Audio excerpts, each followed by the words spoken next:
حضرت سیدنا ابراہیم خلیل اللہ علی نبینا و علیہ الصلاۃ والسلام کا تذکرہ قرآن مجید نے کئی جگہوں پہ بیان فرمایا ہے۔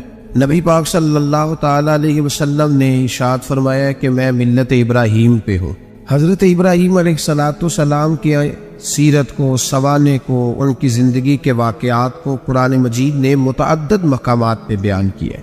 انبیاء کرام علیہ السلام 1,24,000 کم و بیش ہوئے، لیکن دین اسلام میں نبی پاک علیہ السلام کی امت میں جو مقام حضرت ابراہیم کا ہے وہ بس انہی کا ہے۔ ان کی زندگی ایک بڑی خوبصورت، بڑی منفرد اور مسلمانوں کے لیے بڑی اسوہ نور دینے والی زندگی ہے۔ نبی پاک صلی اللہ علیہ وسلم نے فرمایا میں اپنے باپ حضرت ابراہیم کی دعا بن کے دنیا میں آیا ہوں، اور پھر محبوب پاک سید عالم صلی اللہ تعالی علیہ وسلم نے اپنی امت میں بھی جناب ابراہیم کے طریقے کو جاری رکھا۔ صحابہ نے قربانی کے بارے میں حضور سے پوچھا ما ہذہ الاضحیہ، یا رسول اللہ صلی اللہ علیہ وسلم یہ قربانی کیا ہے؟ تو فرمایا سنت ابیکم ابراہیم، یہ تمہارے باپ حضرت ابراہیم کا طریقہ ہے۔ حالانکہ قربانی نبی پاک صلی اللہ علیہ وسلم کا بھی طریقہ ہے، لیکن فرمایا تمہارے باپ حضرت ابراہیم کے ذکر کو باقی رکھا۔ اللہم صلی علی محمد وعلی آل محمد کما صلیت علی ابراہیم وعلی آل ابراہیم، ان کے تذکرے کو باقی رکھا دین کے اندر۔ حضرت ابراہیم بڑی امتیازی شان والے نبی ہیں، بڑی امتیازی شان والے۔ رب کریم کا وہ دوست جس نے کوئی چیز بچا کے نہیں رکھی، ہر شے ہی اپنے رب کی بارگاہ میں پیش کرتے۔ چند چیزوں سے انسان کو بڑا پیار ہوتا ہے، گھر اسے بڑا پیارا ہو، وہ بڑا خوبصورت ہوٹل، 5 اسٹار ہوٹل میں رہا، وہ اسلام آباد گیا، کسی سفر پہ گیا تو بڑے اعلیٰ قسم کے اس کو کھانے ملے، بڑی چیزیں ملی، لیکن کبھی دائیں کروٹ کبھی بائیں کروٹ، تو ساتھ بیڈ پہ دوست تھا تو اس نے کہا صاحب سو جاؤ، تو اس نے کہا یار جو مزہ اپنے گھر میں سونے کا ہے وہ کسی اور جگہ تھوڑی ہے۔ گھر بڑا پیارا ہوتا ہے، انسان لگاؤ ہوتا ہے، جس بے تکلفی سے، سکون سے، آرام سے انسان اپنے گھر میں وقت بتاتا ہے کہیں اور مشکل ہو جاتا۔ دوسرا، انسان کو اولاد بڑی پیاری ہوتی ہے، بڑی عجیب شے ہے، نہ ہو تب بھی بڑا دکھ ہے، اور ہونے کے بعد بھی اس کی بڑی آزمائشیں، یہ بڑی ایک میٹھی چیز ہے۔ اولاد ایک بڑا عجیب سا میوہ ہے، پتہ نہیں یہ کس انجیکشن کا نام ہے کہ چھاتی پر چڑھ جائے تو اللہ سکون عطا فرما دے، پتہ نہیں کس ٹھنڈی دولت کا نام رب کریم نے اولاد رکھا، بڑی پیاری ہوتی ہے اولاد۔ پھر تیسری چیز انسان کی اپنی جان ہے، اور یہ اتنی قیمتی شے ہے کہ اللہ کریم نے فرمایا کہ اگر تیری گردن پہ کوئی آدمی پستول رکھ کے، تلوار تیرے گلے پہ رکھ کے کہے نا کہ رب کا انکار کر دے ورنہ مار دوں گا، تو فرمایا وقتی طور پہ میری ذات کا انکار کر پر جان بچا جا۔ اگر تم مرنے کے قریب ہو گیا ہے اور حرام شے کھائے بغیر تو بچ نہیں سکتا، مر جائے گا، تو فرمایا چل تو اس طرح کر، حرام کھا کے جان بچا، پر جان بچانا فرض ہے، ضروری ہے۔ وطن بڑا پیارا، اولاد بڑی پیاری، جان بڑی پیاری، اور حضرت ابراہیم سے رب کریم نے فرمایا چل ابراہیم کوئی چیز دے، تو کہا یا اللہ تینوں ہی تیرے نام پہ قربان کرتا ہوں، تیری ہوئی ساری، ہر شے تیری۔ حضرت ابراہیم نے دین کے لیے، آپ شہر بابل کے قریب پیدا ہوئے، وہاں سے مصر آئے، مصر سے فلسطین آئے، اور فلسطین سے آ کر کے کعبہ آباد فرمایا۔ زندگی سفروں میں گزری، سفر ایک تکلیف والی چیز ہے، پر حضرت ابراہیم نے وطن چھوڑ دیا، گھر چھوڑ دیا۔ جان بڑی عزیز ہوتی ہے، اصل میں نا جب انسان جد و جہد کرتا ہے نا دین کے لیے، تو اس کے رستے میں بڑی چیزیں آتی ہیں، کبھی اولاد، کبھی گھر، کبھی باہر، کبھی حکومتیں، کبھی سیاستیں، کبھی چدراہٹیں، اس کے رستے میں بڑا کچھ آتا ہے، اور اسے ہر چیز کو فیس کرنا پڑتا ہے۔ گھر کے اندر بھی جنگ ہوتی ہے اور گھر کے باہر بھی لڑائی ہوتی ہے، یہ آسان ہے ہی نہیں۔ ہم تو خیر ہتھیار چھوڑ کے پھینکنے والے لوگ ہیں، ہم بڑے بولے بالے لوگ ہیں، ہم کہتے ہیں میں نے تو کہا تھا مہندی نہ کرو، پر بیٹے نہیں مانے، بولے جو ہوئے۔ اسی طرح حالانکہ اگر وہ بیٹا کہے نا کہ ابا جی لاؤ زندگی میں سارا کچھ میرے نام کرو، تو پھر ہم بولے نہیں ہوتے، اور اس وقت ہم تیز ہوتے ہیں، کہتے ہیں یہ کیسے ہو سکتا ہے، ہاتھ کاٹ کے دے دوں۔ اس وقت نہیں، دین کے معاملے میں بولے ہوتے ہیں، بیٹا بد مذہب کے پاس جا رہا ہے تو اس وقت ہم بولے بالے ہیں، کوئی عرض نہیں، لیکن اگر وہ اپنی پسند کی شادی کرے ہمیں کراس کر کے، پھر ساتھ ہی ہم تیز ہو جاتے ہیں۔ تو حضرت ابراہیم نے جب دین کے لیے نکلے تو جد و جہد کی، گھر کے اندر بھی گھر کے باہر بھی۔ آپ کے والد کا نام طارق ہے، وہ توحید پرست تھے، ایماندار تھے، پرہیزگار تھے۔ آپ کے چچا کا نام آزر ہے، وہ بت پرست تھے، بت بیچا کرتے تھے۔ حضرت سیدنا ابراہیم علیہ السلام جب میدان عمل میں نکلے تو حضرت ابراہیم علیہ السلام نے اپنے گھر سے جہاد شروع کیا، لڑنا پڑا، گھر کے اصولوں سے چچا نے جو رواج بنائے ہوئے تھے اس رواج سے ٹکرائے. فرمایا میں اپنے گھر کے اندر یہ بت پرستی نہیں ہونے دیں گا. چچا کو ایک دفعہ نہیں بار بار 100 دفعہ سمجھایا. آپ کا چچا بت بنا کے بیچا کرتا تھا. حضرت ابراہیم علیہ السلام تھوڑے بڑے ہوئے تو کہنے لگا کہ چلو میرے ساتھ, تم بھی بت بیچنے ہیں, ہمارا کاروبار ہے. حضرت ابراہیم ساتھ نکلے تو بت پکڑا ہے, گندے پانی کے اندر اس بت کو ڈبوتے ہیں, کہتے ہیں کسی نے خریدنا ہے تو خرید لو, نہ یہ نفع دے سکتا ہے نہ نقصان دے سکتا ہے, جو اپنا آپ نہیں بچا سکتا تمہیں کیا بچائے گا, خریدنا ہے تو خرید لو. چچا کہنے لگا تو کاروبار چمکا رہا ہے کہ تباہ کر رہا ہے. گھر میں بڑے معاملات خراب ہوئے, جھگڑے ہوئے, لیکن حضرت ابراہیم علیہ السلام ایک منٹ کے لیے بھی اپنے گھر کے اندر بھی کمپرومائز کرنے کو تیار. یہ تھوڑا مشکل میں نے پہلو چھیڑ دیا ہے, یہ تھوڑا مشکل پہلو چھیڑ دیا ہے. تھوڑا سمجھدار آدمی ہے پر بیوی سے پردہ نہیں کرا سکتا, سیانا ہے, پنچایت کا بندہ ہے, جو اس سے آپ کہیں گے وہ بات یہ سنائے گا, لیکن کہتا ہے نہیں جی میں نے کوشش کر لی ہے. کس قسم کی کوشش ہے صاحب, کیسے ہو گیا؟ حضرت ابراہیم علیہ السلام نے گھر کے اندر سے فرمایا نہیں کرنے دوں گا, گھر کے اندر بھی ٹکرائے. فرمایا تم جو بھی ہو پاش کیا چچا کے اصولوں کو, اور باہر جب نکلے تو صرف علاقے کے چیئرمین سے نہیں ٹکرائے, ایم پی ایم این اے وزیر مشیر سے نہیں ٹکرائے. سپر پاور نمرود دنیا کا واحد حکمران تھا اس وقت, دوسرا کوئی حکمران ہی نہیں تھا, اکیلے حکمران سے جا کر ٹکرائے. کوئی ساتھ فوج نہیں تھی, کوئی ساتھ ان کے طاقت بازار دنیا داری کی کوئی نہیں تھی, پر حضرت ابراہیم جا کے ٹکرائے. اور میرے رسول پاک صلی اللہ علیہ وسلم نے سند بیان کی, فرمایا افضل الجہاد کلمۃ الحق عند سلطان الجابر. فرمایا سب سے افضل جہاد یہ ہے کہ تو ظالم بادشاہ کے سامنے کھڑے ہو کے حق بات بیان کر دے, یہ سب سے بڑا جہاد ہے. یہ سب سے افضل الجہاد ہے کلمۃ الحق عند سلطان الجابر, سب سے بڑا جہاد. حضرت ابراہیم کھڑے ہو گئے, سپر پاور سے ٹکرائے. یہاں ہم لوگ حکمتوں کا شکار ہیں, دیکھیں گے, کریں گے, سوچیں گے, اور مولوی صاحب کو ویسے کہتے ہیں آپ پرہیز کریں سیاسی باتوں سے. بھئی اللہ کے ہر نبی نے جا کے وقت کے ظالم حکمران کو لتاڑا ہے, للکارا ہے, یہ تو مشن انبیاء ہے. حضرت سیدنا ابراہیم علیہ السلام نے جو اس کو جا کے کہا کہ تو جھوٹ بولتا ہے, تو جھوٹا ہے, تو خدائی کا دعویٰ کرتا ہے, تو بہت بڑا ظالم ہے, اور قرآن مجید نے ساری بات کو بیان فرمایا. حضرت ابراہیم علیہ السلام سے کہنے لگا میں رب ہوں, تو آپ نے فرمایا میرا رب تو وہ ہے جو زندہ کرتا اور مارتا ہے. تو پھر آپ حق بات بیان کریں گے تو اللہ مارے گا کہ بندہ مارے گا؟ کچھ بھی نہیں ہوتا, کیونکہ زندگی موت کس کے ہاتھ میں ہے؟ اللہ کے ہاتھ میں. زندگی موت اللہ, کچھ بھی نہیں ہوتا. انسان صحیح سمت کا تعین کرے اور صحیح چلے. حضرت علی شیر خدا سے کسی نے کہا تھا کہ آپ کے بڑی دشمنی ہے, کوئی محافظ رکھ لیں. آپ فرمانے لگے موت خود بہت بڑی محافظ ہے, وقت سے پہلے آتی ہی نہیں. تو بھائی حضرت ابراہیم ٹکرائے, اور آپ کا انداز کیا ہے؟ جا کے کہا کہ تو نہیں, خدا وہ ہے جو زندہ کرتا. اور اس نے ایک بیوقوفوں جیسی دلیل دی. ایک آدمی کو کل پھانسی دینی تھی تو اس کو بلایا, کہنے لگا تجھے کب پھانسی ہے؟ اس نے کہا کل. کہنے لگا جا تجھے ذات کیا زندگی دی, اس کو چھٹی دے دی. ایک عام آدمی بیچارہ بیٹھا تھا, اس کو پکڑ کے نا کہنے لگا اس کی گردن اڑا دو. کہنے لگا دیکھ لو میں بھی زندہ کرتا اور مارتا ہوں, وہ جو کل مرنے والا تھا میں نے زندہ کر دیا ہے, اور جس کو پتہ ہی نہیں تھا کہ میں نے مرنا ہے اسے پکڑ کے میں نے مار دیا ہے.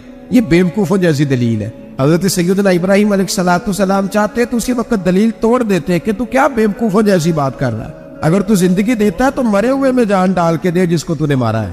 لیکن حضرت ابراہیم نے دیکھا کہ بیوقوف ہے, بیوقوفوں سے بحث نہیں ہوتی, دلیل بدل لی جاتی ہے, ان کی عقل کے مطابق بات کی جاتی ہے. حضرت ابراہیم فرمانے لگے میرا رب وہ ہے جو سورج مشرق سے نکالتا ہے اور مغرب میں غروب کرتا ہے, تو اگر رب ہے تو مغرب سے نکال کے مشرق میں غروب کر. فبہت الذی کفر, کافر لاجواب ہو گیا, اس کے پاس اس چیز کا کوئی جواب نہیں تھا. علامہ اسماعیل حقی نے خوبصورت فکرہ لکھا ہے, خوبصورت جان ڈال دی ایک جملہ کہہ کے. حضرت سیدنا علامہ اسماعیل حقی رحمۃ اللہ علیہ فرمانے لگے چونکہ نمرود بیوقوفوں جیسی باتیں کر رہا تھا, اگر وہ یہ کہہ دیتا نا کہ میں سورج کو نکالتا ہوں مشرق سے, میں غروب کرتا ہوں معاذ اللہ مغرب میں نکالتا ہوں, تو آپ اپنے رب سے کہیے کہ وہ مغرب سے نکال کے مشرق میں غروب کرے. علامہ اسماعیل حقی فرماتے ہیں رب کریم کی آواز قدرت تھی, مالک حضرت ابراہیم علیہ السلام کے اس اگر وہ کہہ دیتا اور حضرت ابراہیم دعا کر دیتے تو رب کریم نے فرشتوں کو تیار بٹھایا ہوا تھا. فرمایا اگر یہ کہہ دے میرے خلیل سے کہ سورج مغرب سے نکال کے مشرق میں غروب کرنا ہے تو تیار رہنا, جس طرح خلیل کہیں گے ویسے ہی کر دیں گے. واتخذ اللہ ابراہیم خلیلا, ابراہیم ہمارا دوست جو ہوا. جیسے کہے گا ویسے کر دیں گے۔ حضرت سیدنا ابراہیم علیہ السلام کی باتوں کا جب جواب نہ دے سکا، دلیل نہیں بندہ دیتا، پھر لڑائی کرتا ہے، پھر جھوٹے موٹے اعتراض کرتا ہے۔ دلیل ختم ہوتی ہے تو لوگ ذاتیات پہ اترتے ہیں، کہتے ہیں یہ کھانستا صحیح نہیں، دیکھتا صحیح نہیں۔ دلیل ختم، اب ذاتیات پہ اترے، کہنے لگے مجھے پتہ چلا ہے کہ یہ فلانی جگہ گیا تھا تو وہاں جا کے اس نے اس طرح کیا ہے۔ پھر لوگ ذاتیات پہ اترتے ہیں، جب دلیل کا جواب دلیل سے نہیں دے پاتے پھر ذاتیات پر اتر کر حملے کرتے ہیں۔ حضرت ابراہیم کے دلائل کا جواب نمرود نہ دے سکا تو کہنے لگا کہ اس کو آگ میں ڈال دو۔ قوم گئی ہوئی تھی ساری، آپ نے بات سنی ہوئی ہے، میں نے صرف اشارہ دینا ہے، میلے پہ تو حضرت سیدنا ابراہیم علیہ السلام نے سارے بت توڑ دیے، کلاڑا بڑے بت کی گردن پہ رکھا، واپس آئے، کہنے لگے بت کس نے توڑے ہیں؟ تو فرمایا اس سے پوچھو جس کی گردن پہ کلاڑا ہے۔ کہنے لگے یہ تو بول ہی نہیں سکتا، تو فرمانے لگے بڑے بیوقوف ہو جو بولتا ہی نہیں، سنتا ہی نہیں، اپنا آپ نہیں بچا سکتا، اس کی پوجا کرتے ہو؟ کہنے لگے پکڑو، دلیلیں ختم ہو گئی، اس کو آگ میں ڈالو۔ بہت بڑی حویلی 45 فٹ مربع پہ مشتمل ایک حویلی بنائی گئی اور 45 فٹ اونچی۔ مختلف روایات، علامہ اسماعیل حقی کہتے ہیں کہ 3 مہینے تک نمرود نے کہا کہ اس کے اندر لکڑیاں ڈالو۔ لوگ پوچھنے لگے کتنی دنیا جلانی ہے؟ کہنے لگا بندہ تو ایک جلانا ہے، پر بندہ بڑا تگڑا ہے، ایک بندہ۔ 3 مہینے لکڑیاں ڈالی گئیں، اور لوگوں کی جو تہمات ہوتی ہیں نا وہ بڑی عجیب ہوتی۔ تہمات میں نے بڑی تفصیل سے رمضان المبارک میں گفتگو کی تھی، بدشگونی تہمات لوگ لیتے ہیں، اس وقت بھی لوگ تہمات کا شکار ہو گئے۔ عقیدہ بگڑ جاتا ہے تو وہ عجیب و غریب باتیں کرنے لگتا ہے، تہمات کا شکار ہو گئے۔ بیبیاں نظر مانتی، میں بیمار ہوں، اگر صحیح ہو گئی تو اتنے من لکڑی دوں گی حضرت ابراہیم کی آگ جلانے کے لیے۔ ایک عورت لے کے جا رہی ہے لکڑیاں، ایک نیک دل آدمی نے اس سے پوچھا کہاں جا رہی ہوں؟ کہنے لگی میں نے منت مانی تھی تو حضرت ابراہیم علیہ السلام کو معاذ اللہ جلانے کے لیے لکڑیاں لے کے جا رہی ہوں۔ تو وہ رب کریم کے بندے کہنے لگے تو ڈھونڈتی رہے گی، تجھے وہ جگہ ملے گی نہیں۔ وہ بی بی کئی مہینے گھومتی رہی، جگہ ہی نہیں ملی جہاں لکڑیاں ڈالنی، ماری گئی۔ تہمات کا شکار ہوئے بہت سارے لوگ۔ بھائی تہمات دین کے اندر منع ہے، تہمات دین میں کوئی نظر ماننا، کوئی کسی بزرگ کے مزار پہ جا کے سالے ثواب کے لیے کوئی چیز ماننا، یہ تو درست ہوا، لیکن غیر شرعی نظریں مان لینا کہ میں آ کے گرد چکر لگاؤں گا، میں جناب وہاں جا کے یہ والا تماشا کروں گا، میں دھاگا باندھوں گا، میں رسا کاٹوں گا، میں وہاں گندے ہو سے پانی پیوں گا، ان کی شریعت اجازت، یہ تہمات ہیں، بدشگونی ہے، دین میں ان کی کوئی گنجائش۔ آپ نظر ماننے سے پہلے بھی کسی عالم سے رابطہ کریں کہ میں منت مانگنے لگا ہوں تو کیسے ماننی چاہیے، کا طریقہ پوچھیں، ایسے ہی غلط چیز کی منت تھوڑی ماننی جائے گی۔ 12 علامدام پر سے مطلب حضرت ابراہیم کے لیے آگ جلائی گئی، 45 فٹ اونچی آگ ہے، پرندہ بھی اوپر سے گزرتا ہے تو نیچے گر جاتا ہے جل کے، اتنے دن لگا کے آگ جلائی گئی۔ اب حضرت ابراہیم کو جلایا جانے لگا ہے۔ یہاں تو موجیں ہے نا، جو کسی ادارے کا سربراہ اس کے لیے موج ہے، کسی جگہ آفیسر بن گیا تو موج ہے، پیر صاحب کے لیے موج ہے، علامہ صاحب کے لیے موج ہے، خطیب صاحب کے لیے موج ہے، جلنا کس کو پڑتا ہے؟ وہ حال ہی کوئی نہیں رہا الا ماشاء اللہ، وہ لوگ گزر گئے جو تکلیفیں سہ کے کام کرتے تھے، گزر گیا زمانہ۔ حضرت سیدنا ابراہیم علیہ السلام کو جلایا جانے لگا ہے تو اب اتنی بڑی آگ ہے تو ڈالے کیسے؟ شیطان نے تجویز دی کہ منجنیق بناؤ، بڑے بڑے بانس باندھ کے ان کے نیچے رسا باندھو، وہ جس طرح جھولنے کے لیے جھولا بنایا جاتا ہے اس طرح ایک منجنیق، پرانے زمانے میں اس میں پتھر رکھ کے پھینکے جاتے تھے دشمنوں پہ، وہ منجنیق بنائی گئی کہ دور سے حضرت ابراہیم کو پھینکیں گے، ہاتھ حضرت ابراہیم کے باندھ دیے، پاؤں مبارک باندھ دیے، پوری زمین پہ ایک نام لینے والا خدا کا، اور اس کو آج رسیوں میں جکڑا ہوا ہے۔ جب پھینکا جانے لگا نا آگ میں، حوریں رونے لگی، فرشتے تڑپنے لگے، اے اللہ یہ کیا ہونے لگا ہے؟ ایک تیرا خلیل اور وہ بھی آگ میں۔ فرمایا جاؤ جا کے اس سے کہو اگر تمہاری مدد لیتا ہے تو اسے بچاؤ۔ ہوا کا فرشتہ آیا، کہا ابراہیم اگر تو کہے۔ او بھائی ان چیزوں کو کہانی سمجھ کے نہ سنا کرے، یہ داستان نہیں، یہ وہ طریقے ہیں جو ہمارے رسول نے ہمیں اپنانے کا حکم ارشاد فرمایا ہے، جو عقیدے، یہ وہ نظریات ہیں جو ہمیں اوڑھنے کو کہا گیا، اپنے رب کریم کی رضا پہ راضی رہنے کے یہ وہ خوبصورت مواقع ہیں صوفیاء نے جن کو بنا کر سمجھا کر ہم تک پہنچایا ہے۔ یہ ہے اہل طریقت کی باتیں، وہ کہتے ہیں یار جس حال میں رکھے راضی رہنا ہے۔ حضرت ابراہیم علیہ السلام کو پھینکا جا رہا ہے، فرشتہ آیا، اے اللہ کے خلیل اگر حکم دو تو اتنی ہوا چلاؤں کہ نمرودی جل جائیں سارے، آگ ان پہ پھینک دی جائے۔ آپ نے فرمایا تو جا، تجھ سے مجھے کوئی کام نہیں۔ تھوڑی دیر کے بعد پانی کا فرشتہ آیا، کہا حضور اتنی بارش برساؤں گا کہ آگ بجھ جائے گی۔ فرمایا تو جا، تجھ سے کوئی کام نہیں۔ اب جب منجنیق میں رکھ دیے گئے، آگ میں جانے کا لمحہ ہے، تیاری ہے، حضرت جبریل امین حاضر خدمت ہوئے۔ کہا ابراہیم کوئی حاجت؟ فرمایا تجھ سے کوئی نہیں۔ کہا چلو مجھ سے نہیں تو رب کریم سے ہی بات کر لو، مجھے پتا ہے میں چھوٹا ہوں، آپ مجھ سے مدد کیوں لوگے، رب کریم سے ہی بات کر لیں۔ تو حضرت ابراہیم کہنے لگے جبریل یہ بتا، رب کو نہیں پتا اس کا خلیل کس حال میں ہے؟ اسے نہیں پتا میں کس حال میں ہوں، میرے ہاتھ بندھے ہیں، پیر بندھے ہیں آگ میں، اسے نہیں پتا؟ بتایا تو اسے جاتا ہے جسے خبر نہ ہو، تو اگر اسے پتا ہے تو اگر وہ جلانے پہ راضی ہے تو میں بھی جلنے کو تیار ہوں، میں تیار ہوں، اسے کہو ٹھیک ہے۔ حضرت سیدنا ابراہیم علیہ السلام کو منجنیق میں ڈال کے جو پھینکا آگ میں، یا نار کونی بردم و سلام علی ابراہیم، اللہ نے فرمایا اے آگ میرے ابراہیم پہ ٹھنڈی بھی ہو جا اور سلامتی والی بھی ہو جا۔